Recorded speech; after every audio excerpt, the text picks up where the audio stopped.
All right, if you're a gardener and you spend any time online, you have definitely seen the arguments. Today, we are diving deep into one of the most controversial topics in the garden, the practice of topping pepper plants. You've got one camp of gardeners who absolutely swear by it, promising you'll get these massive, incredible harvests. And then on the other side, you've got people saying, no way, it's a total waste of time, you're just hurting the plant. It gets surprisingly heated for a debate that's really just about a pair of scissors. So what's the deal? Who should you believe? Well, the truth is, they're both kind of right. See, topping can be an amazing, game-changing technique, but, and this is a big but, it only works for certain plants in very specific situations. It all comes down to understanding the why before you even think about the how. To really get to the bottom of this, we need to peek inside the plant itself. We're going to break the plant's hormonal code to figure out what's really going on when you make that snip. It all starts with this one core concept called apical dominance. Now that sounds super scientific, but just think of it like a king's rule. The main growing tip at the very top of the plant is the king. And that king wants one thing: to grow taller than everybody else and get all the sunlight. So how does the king enforce this rule? With a special hormone called Auxin.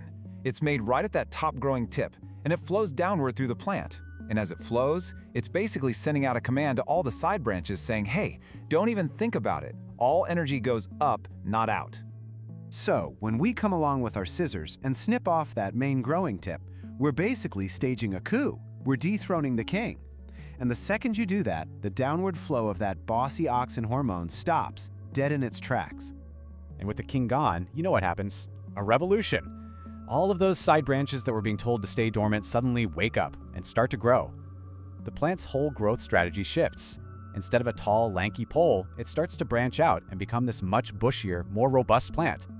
Now, a bushier plant sounds great, right? I mean, more branches should mean more peppers. But hold on, it's not always the right move. The decision to top really boils down to two absolutely crucial factors: what kind of pepper you're growing, and how long your growing season is.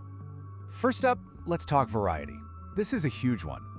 For small hot peppers, we're talking Thai chilies, jalapenos, serranos, topping is a fantastic idea.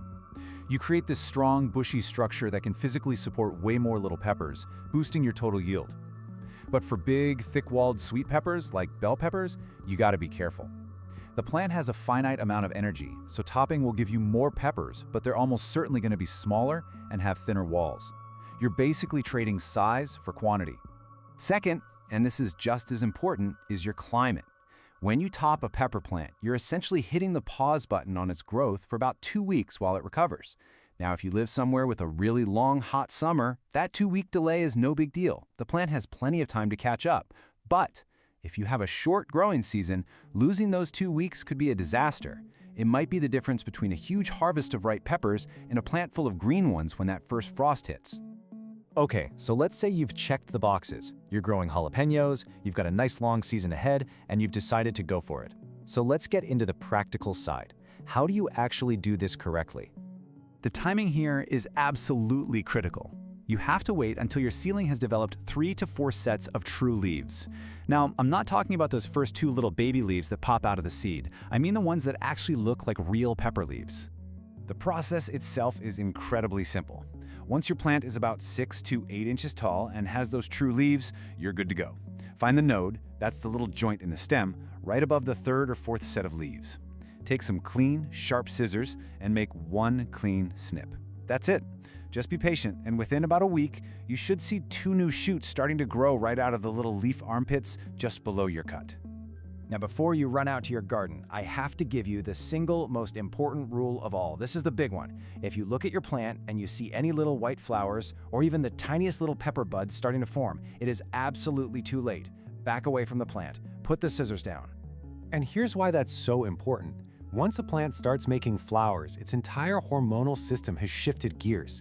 It's no longer in vegetative growth mode, which is all about making leaves and stems. It is switched over to reproductive growth mode. Its whole mission now is to make fruit. If you cut it at this point, you're not encouraging it to get bushier. You are literally just chopping off your future harvest.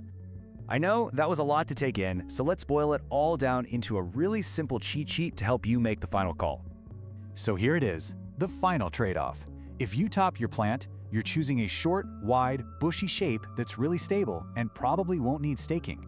The price you pay is a harvest that's delayed by about 2 or 3 weeks. This is perfect for hot peppers in long seasons. If you don't top, you get an earlier harvest from a taller, more top-heavy plant that will need support.